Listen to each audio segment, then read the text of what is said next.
नमस्कार दोस्तों, तो आइए आज की कहानी शुरू करते हैं। बहू, ऐसा अनर्थ मत करो, मैं तुम्हारे पैर पड़ती हूँ। मैं कहाँ जाऊंगी? कमला जी अपनी बहू से गिड़गिड़ाते हुए बोली। रात के 11 बजे थे और बाहर सड़क पर गुमनाम अंधेरा छाया हुआ था। कमला जी की हालत ऐसे नहीं थी कि वो बिना किसी सहारे के चल फिर पाए।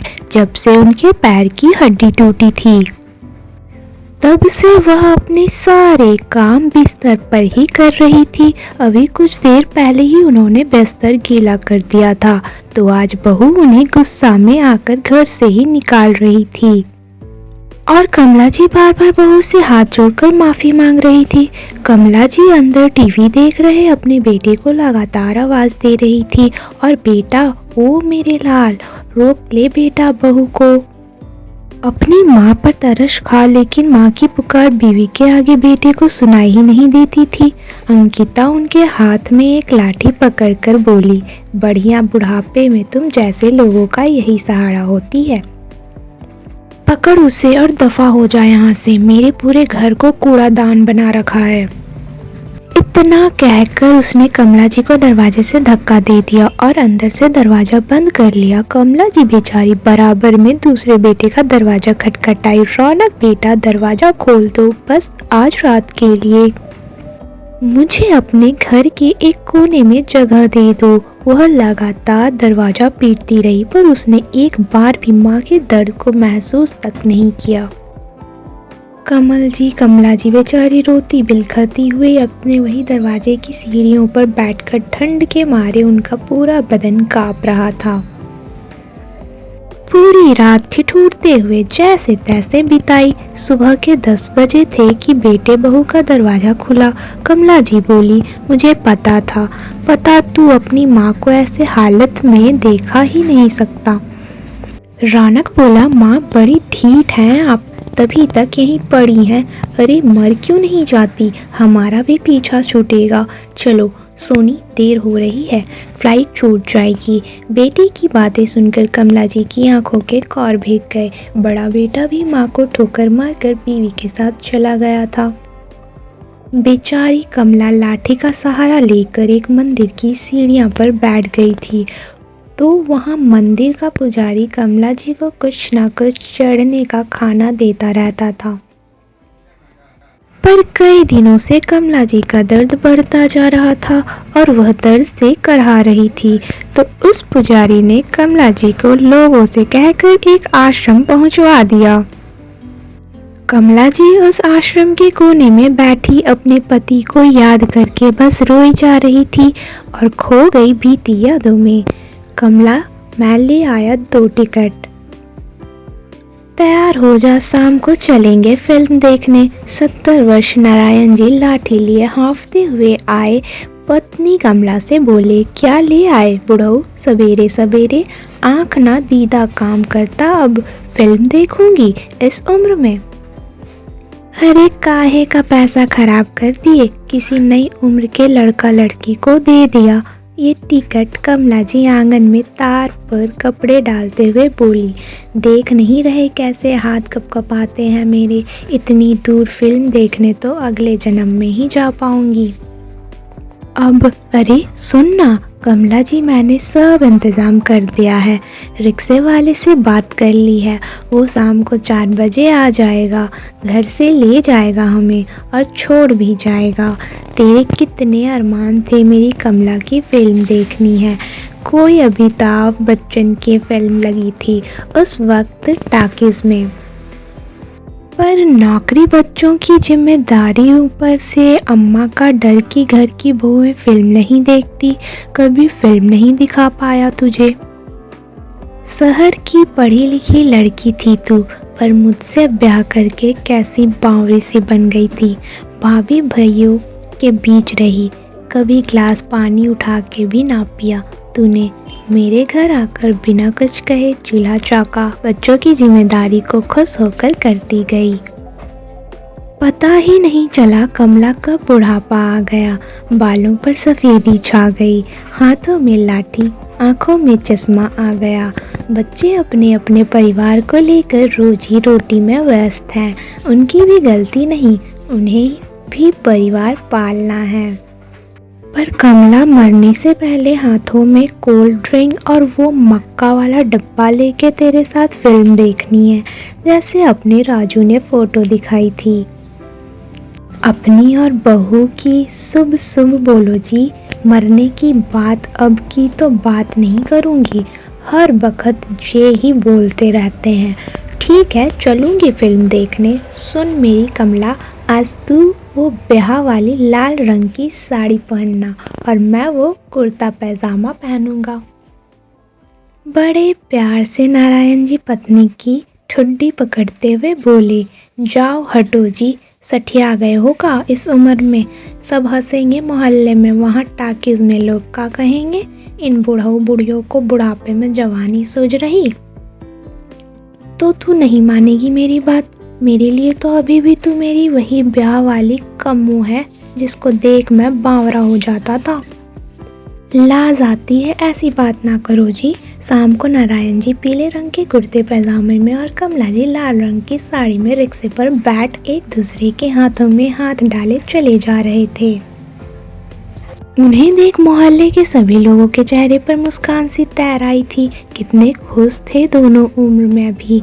अरे मम्मी जी, आप क्यों इतनी मेहनत करती हैं? मैं हूँ ना, कितनी बार कहा आपसे। आपको काम करने की ज़रूरत नहीं है, आप तो बस आराम से बैठिए।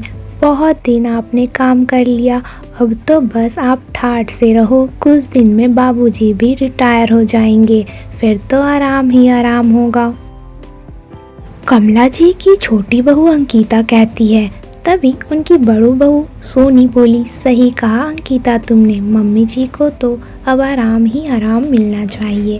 वैसे भी बाबूजी रिटायर होकर आएंगे और इतने पैसे लेंगे तो मम्मी जी को हमारी ज़रूरत कहाँ पड़ेगी। मम्मी जी देखना कहीं अपनी इस बहू को भूल मत जाना। कमला जी बोली, अरे नहीं बहू, ये कैसी बातें कर रही हो, हमारा जो कुछ है तुम्हारा ही तो है। और जिसकी इतनी अच्छी बहू हो उस सास को भला बाहरी आडंबरों का क्या काम। तुम लोग यहाँ आती हो, 2-4 दिन ही रहती हो तो घर में रौनक बढ़ जाती है। बस इसी तरह आया करो। अब तो कमला जी और नारायण बाबू के 2 बेटे बहू पोते पोती भरा पूरा परिवार सब अपनी अपनी दुनिया में रहते थे। कभी माता पिता की कोई चिंता नहीं होती थी, पर न जाने क्या बात है जो 6 महीने से उन्हें अपने माता पिता की बहुत चिंता होने लगी थी। सच कहते हैं लोग, पैसा अच्छे अच्छों को बदल देता है। माँ तो फिर भी ममता में आकर सब कुछ भूल जाती है। नारायण बाबू हमेशा कमला जी को सचेत करते कि कमला जब कोई ज़रूरत से ज़्यादा मीठा बोले तो समझो कुछ गड़बड़ है। कमला जी उनकी बातों को हंसी में उड़ा देती थी। एक रोज अंकिता बोली, बाबूजी अगर मम्मी जी को हम कुछ रोज अपने घर ले जाएं तो क्या कोई दिक्कत तो नहीं होगी? नारायण बाबू बोले, बहू क्यों, इस बूढ़े से बुढ़ापे में रोटी बनवाओगी? बिना कमला के मेरा तो कोई काम ही नहीं होता। मुझे रिटायर हो जाने दो, फिर हम दोनों तुम लोगों के साथ जाकर रहेंगे। कमला जी मनोहर बाबू से बोली, आपने देखा दोनों बहू के स्वभाव में कितना बदलाव आया है। मुझे एक काम नहीं करने देती है और कितना सम्मान देती है, और क्या चाहिए। नारायण बाबू बोले, भाग्यवान, मेरे रिटायरमेंट के बाद भी अगर वे लोग तुम्हें इतनी इज्जत दे तब खुद को भाग्यशाली समझना। कुछ महीने ठहर जाओ, फिर दूध का दूध और पानी का पानी हो जाएगा। वक्त बीता, नारायण बाबू रिटायर हुए। रवि और रौनक दोनों ने बड़े प्यार से अपने बाबूजी को समझाया कि गांव में कुछ नहीं रखा है, शहर में एक बड़ा सा घर ले लेते हैं, वहीं सब मिलजुल कर रहेंगे। नारायण बाबू को बेटे का विचार अच्छा लगा। सगे संबंधियों ने भी कहा कि आज के समय में ऐसा बेटा कहाँ मिलता है, तो आपके बेटों की मदद करनी चाहिए। फिर क्या था, नारायण बाबू ने अपने सारे पैसे बेटों के कहने पर लगा दिए और शहर में बड़ा सा घर खरीद लिया और साथ रहने लगे। दिवाली आने वाली थी। अंकिता बोली, मम्मी जी अब क्या बताऊं, दिवाली में पहनने के लिए मेरे पास कोई जेवर नहीं है। घर खरीदने में जो थोड़ी बहुत पैसों की कमी हुई उसे मैंने अपना जेवर बेच कर के ही तो पूरा किया। सोनी ने भी अपनी तकलीफ सास के सामने रख दी। कमला जी के पास जो भी जेवर थे उन्होंने उसके 2 हिस्से लगा दिए। धीरे धीरे दोनों बहू के स्वभाव में बदलाव आने लगा। एक रोज अंकिता बोली, मम्मी जी 1 किलो सर्फ 1 महीने भी नहीं चलता है, कपड़े धोती है या बर्बाद करती है। कमला जी बोली, बहू कोई बात नहीं, इनसे कहूँगी अगले महीने जब सारा सामान लाएंगे तो 2 किलो सर्फ भी ले आएंगे। बहू तुम्हारे बाबूजी तो अपना कुर्ता रोज धोते भी नहीं है, मेरी बस एक साड़ी होती है। तभी रवि छोटा बेटा सामने आया और बोला, माँ तुम कहना क्या चाहती हो, अंकिता झूठ बोल रही है। आप लोगों को साथ रखकर हमने बहुत बड़ी गलती कर दी, इससे अच्छा वही सड़ने देते। कमला जी की आंखें भर आई, बेटा मेरे कहने का वो मतलब नहीं था। रवि बोला, छोड़ो माँ, पहले घर का माहौल खराब करती हो और बाद में आंसू बहाकर नाटक करती हो। अब ये रोज की बात हो गई थी, आए दिन दोनों बेटे बहू हैं उनके साथ ऐसा ही व्यवहार करते। एक रोज कमला जी और नारायण बाबू अकेले बरामदे में बैठे थे। गर्म हवा चल रही थी, क्या किया जा सकता था। कमरे में बहू ने जाने से मना किया था कि बाहर अच्छी हवा चल रही है तो पंखा क्यों चलाना। कमला जी नारायण बाबू से बोली, सुनिए जी, आपको रिटायर हुए अभी कुछ ही महीने हुए हैं और हम अपने बेटे बहू के लिए पैर की जूती बन गए। अब आगे हमारा क्या होगा। नारायण बाबू बोले, भाग्यवान मुझे अपनी नहीं तुम्हारी ज़्यादा चिंता है। मैं तो घर से बाहर रहता हूँ पूरे दिन, तुम घर में रहती हो ना। जान तुम्हारे साथ दोनों बहू कैसा व्यवहार करेंगी, इससे अच्छा तो हम गांव में ही रह लेते। तभी अंकिता आकर बोली, ये क्या दोनों तोता मैना की तरह बातें कर रहे हैं, एक पैसे की औकात नहीं है और चाय पर चाय। इनकी वजह से हमारा खर्चा बढ़ता जा रहा है, अब मुझसे बर्दाश्त नहीं होता। अब खर्चे के साथ इनका भी फैसला हो जाना चाहिए। तभी सोनी बोली, छोटी तुम तो ऐसे कह रही हो ऐसे सारा खर्चा तुम्हारा ही हो रहा है। भूलो मत, रात का खाना और सोना हमारी तरफ होता है। सुनैना जी मनोहर बाबू को देख रही थी और उनकी आंखों से झरझर आंसू बह रहे थे। तभी रौनक और रवि आए और बोले, ये घर है या जंग का मैदान, क्या झगड़ा लगा रखा है। दोनों की बीवियां अपनी अपनी कहने लगी। तभी नारायण बाबू बेटे के पास आकर बोले, बेटा आखिर क्या बात हुई जो हम दोनों अब तुम लोगों को अच्छे नहीं लग रहे हैं। जबकि तुम दोनों के कहने पर मैंने अपनी जमा पूंजी इस घर पर लगा दी। तुम लोग नौकरी कर रहे हो, फिर भी घर का मोटा मोटी खर्चा तो मेरे पेंशन से ही चल रहा है।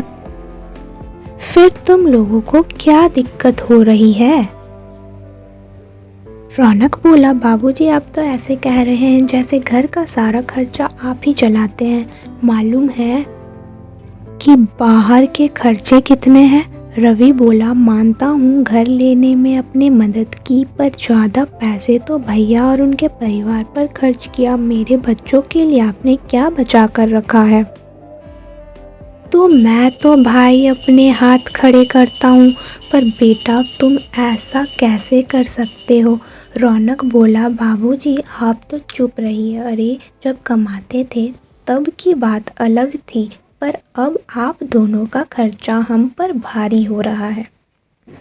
नारायण बाबू बोले, बेटा अगर तुम भूल रहे हो तो याद दिला दूं, आज तक हर चीज़ त्योहार पर तुम लोगों के लिए कपड़े उपहार हम ही देते आए, यहाँ तक कि तुम दोनों के घर का किराया भी मैं भी भरता आया था, याद है या भूल गए।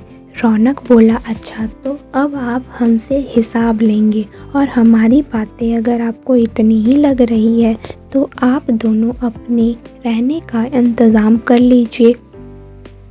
कमला जी बोली, रौनक ये कैसी बात कर रहे हो? तुम्हारे बाबूजी ने पैसे देने समय एक बार नहीं तुमसे सवाल किया और अपनी सारी जमा पूंजी तुम लोगों के कहने पर इस घर पर लगा दी। अब तुम हमें कहीं और जाकर रहने के लिए कह रहे हो। क्या इस घर पर हमारा कोई अधिकार नहीं है? अंकिता बोली, देखो तो जरा भाभी, इस उम्र में इन्हें अपना हिस्सा चाहिए। मम्मी जी, जरा सी भी शर्म बची हुई है कि नहीं? अरे इस उम्र में बेटे बहू 2 वक्त का खाना दे, वही बहुत है। और एक बात जान लीजिए, ये घर हम दोनों जेठानी और देवरानी के नाम पर है, तो हिस्से की बात तो भूल ही जाइए। हा हा। रौनक बोला, अब ये नौटंकी बंद करो और बताओ कि करना क्या है। सोनी बोली, करना क्या है, घर के दाएं तरफ का हिस्सा मेरा होगा और दूसरा हिस्सा छोटी का होगा। और हाँ, इन दोनों का भी बंटवारा कर दीजिए। दोनों बहुओं ने अपनी सुविधा अनुसार सास को भी बांट लिया कि सुबह ये मेरी मदद करेगी तो शाम में मेरी मदद करेगी। नारायण बाबू को लग रहा था उनका और उनकी पत्नी का उसे घर में कोई अस्तित्व ही नहीं था। बस दोनों बेटे बहू ने अपना अपना फैसला उन्हें सुना दिया। रौनक बोला, तो तय रहा माँ, अब 2-2 महीने के लिए हम लोगों के घर पर रहेंगी। हाँ, बाबूजी को बार बार इधर उधर करने में दिक्कत होगी तो ऐसा करते हैं, बाहर जो बरामदे पर एक कमरा है वो बाबूजी को दे देते हैं। आप दोनों अपना सामान वहीं रखिएगा। छोटी बहू झट से बोली, मम्मी जी को पहले 2 महीने के लिए मैं अपने घर ले जा रही हूँ। वो क्या है ना, मेरे मम्मी पापा आने वाले हैं, मुझे इनकी ज़रूरत पड़ेगी। इतना कहकर वो कमला जी का हाथ पकड़कर खींचती हुई अपनी तरफ ले गई। सोनी नारायण बाबू से बोली, बाबूजी बेहतर होगा आप भी कुछ काम कीजिए, पर ना बैठे बैठे जंग लग जाएगी। बाहर और आंगन में झाड़ू लगाना, बच्चों के जूते पॉलिश करना और सूखे हुए कपड़ों को छत से लाना, ये आपका काम होगा। इतना कहकर वो अपने कमरे में चली गई। अगले दिन अंकिता कमला जी से बोली, मेरे मम्मी पापा के आने से पहले सारा खाना बन जाना चाहिए और कपड़े भी धुल जाने चाहिए। कमला जी अपने ही घर में नौकरानी बनकर रह गई। बहू क्या कम थी जो उसके माता पिता भी अब उन्हें नौकरानी समझने लगे। नारायण बाबू अंदर बाहर झाड़ू लगाकर बरामदे पर बैठे रहते ताकि कमला जी को देख सके। तभी उन्होंने देखा कि बहू को माँ जूठे बर्तन कमला जी के सामने फेंकते हुए, ये बुढ़िया बर्तनों को अच्छे से साफ कर, वरना तुम्हारे पति की दवाइयाँ भी रोटी मेरी बेटी बंद करवा देगी। नारायण बाबू खून के घूंट पीकर रह गए। वो हर रोज अपनी पत्नी का अपमान देखते और उनको बर्दाश्त खत्म होता जा रहा था। बर्दाश्त की हद हो तब हो गई जब एक रात कमला जी बहू से बोली, बहू मुझे खाने दे दो। अंकिता ने बगल में जूठी थाली में 2 रोटी डालकर उनके आगे बढ़ा दिया और बोली, घर के बाहर जाकर बरामदे में बैठकर खाओ। कमला जी ने कहा, बहू पर ये थाली तो जूठी है। अंकिता बोली, तो क्या हुआ, मम्मी को ये सब्जी अच्छी नहीं लगी तो उन्होंने छोड़ दी। आप इसे खा लीजिए, वरना तेल मसाला कितना बर्बाद होगा। वो इतना तेज बोल रही थी कि नारायण बाबू के कानों में सारी बातें जा रही थी। कमला जी रोते हुए थाली लेकर बरामदे में बैठ गई और श्री नारायण बाबू पर नज़र पड़ी। फूट फूट कर रोने लगी और बोली, अब बर्दाश्त नहीं होता। मनोहर बाबू से बर्दाश्त नहीं हुआ। वो उठ कर गए और कमला जी के हाथ से थाली लेकर दूर फेंक दिया और बोले, नहीं कमला, तुम ये जूठा खाना नहीं खाओगी। अंकिता रसोई से निकली और बोली, आपकी हिम्मत कैसे हुई मेरे बर्तनों को फेंकने की। उसने अपने पति रवि को आवाज़ लगाई, सुनिए जरा, बाहर आइए। रवि बाहर आया और बोला, बाबूजी ये क्या तमाशा लगा रखा है। ये मत भूलिए कि माँ का भरण पोषण हम करते हैं। क्या होगा अगर वह मम्मी जी का जूठा खा लेंगी। नारायण बाबू ने जोर का थप्पड़ उसे जड़ दिया और बोले, तुम अपनी माँ का भरण पोषण करोगे? अरे, जिस औरत ने तुम्हारा भरण पोषण उस वक्त किया जब उसे मालूम भी नहीं था कि तुम दिखते कैसे हो, और आज तुम उसका भरण पोषण करोगे। रौनक आया और बोला, बाबूजी, आपको क्या ज़रूरत है इन लोगों के मामले में पड़ने की? नारायण बाबू ने दूसरा थप्पड़ रौनक को जड़ दिया और बोले, हिस्सा तुम लोग कौन होते हो हमें 2 हिस्सों में बांटने वाले? मैं नहीं मानता तुम लोगों के बंटवारे को। तुम जैसे मतलबी बच्चे जो अपने माँ बाप के पैसों के लिए पहले उनसे अच्छे संबंध बनाते हैं, फिर सारे पैसे लेकर उन्हें अपनी जिंदगी से ऐसे निकाल देते हैं मानो कोई घाव हो। कमला जी की रो रो कर सांस उखड़ने लगी। नारायण बाबू ने उन्हें पानी पिलाया और बोले, कमला, ये हमारी दुनिया नहीं है, ना ये हमारे बच्चे हैं।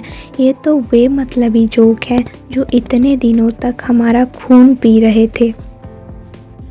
पर इन लोगों ने तुम्हारे साथ जो भी किया है, ईश्वर इसका न्याय करेगा और इनके इसी जीवन में इसका दंड देगा।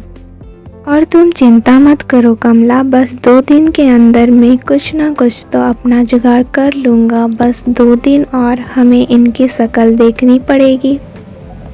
इतना कहकर नारायण बाबू वहाँ से चले गए और उधर कमला जी की बहुओं ने घेर लिया और उल्टा पीता सुनाने लगी। तभी धक्का मुक्की में कमला जी का सीढ़ियों से पैर फिसल गया और उनके पैर में चोट आ गई, जिस कारण ना तो वो चल सकती थी ना वह फिर सकती थी और बिस्तर पर ही सारा काम करने लगी थी, जिस कारण लोगों ने 2 दिन का भी इंतज़ार नहीं किया और उन्हें घर से निकाल दिया था।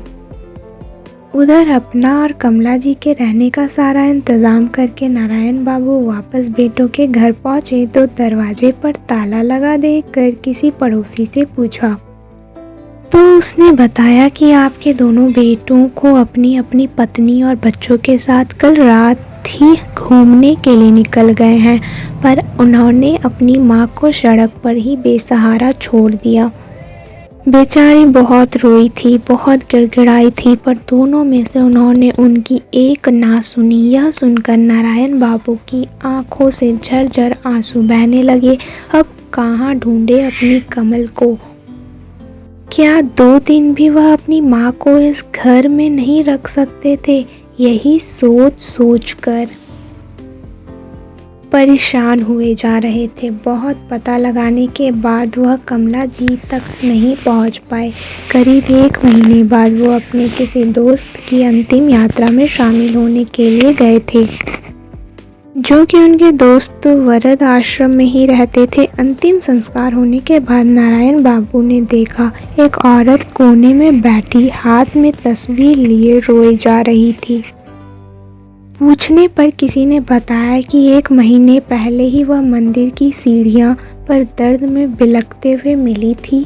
बस पूरे दिन रोती रहती है, ना ठीक से खाती है ना पीती है। यह सुनकर नारायण बाबू के पैरों तले जमीन सरक गई। उन्होंने जैसे ही उस औरत के करीब जाकर पीछे से पुकारा अपना नाम, सुनते ही जैसे ही कमला जी के अंदर अजीब सी शक्ति आ गई थी। पति को समय देखकर कमला जी फूट फूट कर रोने लगी। तो नारायण बाबू भी अपने आंसू नहीं रोक पाए और उन्हें गले से लगा लिया। वह आदमी बोला, यह आपकी पत्नी है? वह बोले, हाँ भाई, पर ये वृद्ध आश्रम में कैसे? इस आदमी ने पूछा। नारायण बोले, बदकिस्मती से आज यह यहाँ है, बस अब और नहीं। नारायण बाबू ने कमला जी को वहाँ से लिया और पुलिस स्टेशन में जाकर बेटों के खिलाफ रिपोर्ट दर्ज करवाई। पुलिस ने भी सारा माजरा सुना और बेटे बहू के घर पर ताला लगवा दिया। जब बेटे अपनी पत्नी के साथ घूमकर घर लौटे और घर पर ताला लगा देखा तो चारों के पैरों तले जमीन सरक गई। पता चलने पर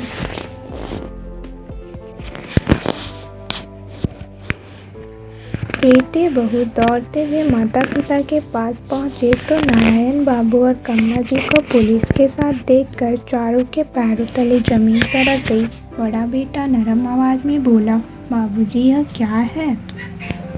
हमारे घर पर अपने ताला क्यों लगाया? कि तभी एक पुलिस वाला उसमें जोर का थप्पड़ लगाते हुए बोला, पूरा शर्म नहीं आती अपने माँ बाप को लाचार बेसहारा सड़क पर छोड़ते हुए। आज तक उनके पेंशन के पास सारे पैसे तुम लोग खाते रहे और उन्हें 2 रोटी के लिए भी तरसाते रहे। अब तुम भी ऐसे भी भटको, क्योंकि हर माता पिता को अपने बच्चों से भरण पोषण के लिए अपना अधिकार मांगने का पूरा हक है और बाबूजी चाहते हैं कि वह घर दोनों को मिले, नहीं तो वह आप दोनों को जेल करवा देंगे। यह सुनकर उनके दोनों बेटों ने पैरों तले जमीन खिसक गई और गिड़गिड़ाते हुए पिता के पैरों में गिर गए। लेकिन नारायण बाबू ने अपने बेटे को माफ नहीं किया और उस घर में खुशी से रहने लगे। आज बेटों के लालच ने उनके सर से छत भी छीन ली थी और सड़क पर रहने के लिए मजबूर हो गए थे। तो नारायण बाबू ने अपने बेटे बहू को सबक सिखाकर सही किया या गलत, कमेंट सेक्शन में ज़रूर बताएं।